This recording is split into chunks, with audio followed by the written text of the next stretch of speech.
500 concubines, and their heart began to turn him away from God. He built each of them palaces and each of them temples from their gods, and he found himself more and more compromising and worshiping like they worshiped. And God was not happy with Solomon.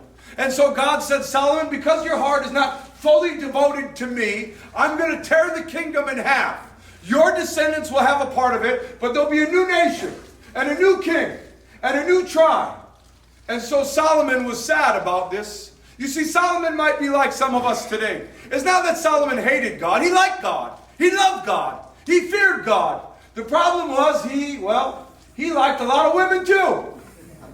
And he didn't just love God. He loved all the wrong things also. And maybe that's where you find yourself. And I have to warn you, God wants a whole heart solely devoted to him. The great command is that you love the Lord your God with all your heart, all your soul, all your mind, all your strength. And when Solomon heard that God was going to tear apart the kingdom, all of a sudden he's got these enemies. Rezin of the Midianites starts fighting him. Shishak of Egypt becomes a threat. But what was worse is there was an enemy within.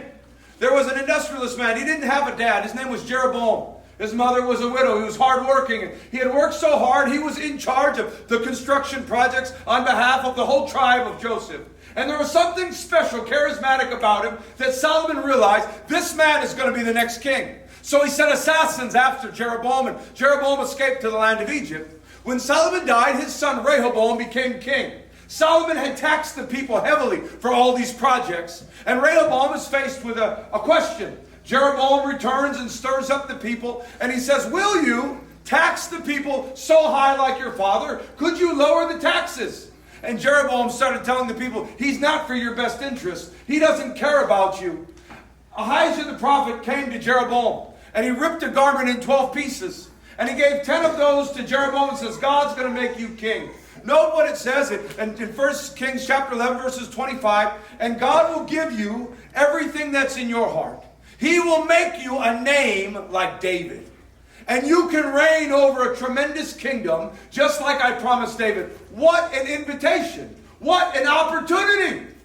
And so the people were stirred up, and 10 of the tribes split and said, Jeroboam is our king. And 2 of the tribes, they stayed faithful. The city of Jerusalem, the tribe of Judah and the Levites, they stayed with the family of David under Rehoboam. But Jeroboam becomes this newly anointed king, and the first thing he does is he sets up an apostate religion. He builds a golden calf in the north and a golden calf in the south, and he tells everybody to compromise. It's too far to go to Jerusalem. Here are your new gods. And hasn't God spoken to all of us? We don't need special people to be priests. If anybody wants to be a priest, you can be a priest. You can be a priest. You can be a priest. And then he says, and let's make up some new holidays. Holidays of our own that will rival their holidays. But God was not pleased with this new religion and this apostasy. And so God would send him warnings. He sent him a man of God in the next chapter. And the man of God says, Jeroboam, what you've done is wrong, and God is going to prove it to you. Your altar will break open and the ashes will rush out. And all of a sudden the earth shook. And the altar broke in half and ashes poured out. And the king Jeroboam was so angry. He said, man of God, who do you think you are? Seize him. I want him exiled. And then he looked at his hand and it began to twitch. His hand began to wither right in front of him. It began to freeze. And he began to panic. And he said, what's going on? Man of God, please pray to your God and heal me. And the man prayed, and Jeroboam's hand was back. And he says, please stay with me. Tell me more about your God. And he says, I'm leaving now. You better change. But Jeroboam wouldn't change. He continued in his wicked ways. Look at 2 Chronicles chapter 13. He gets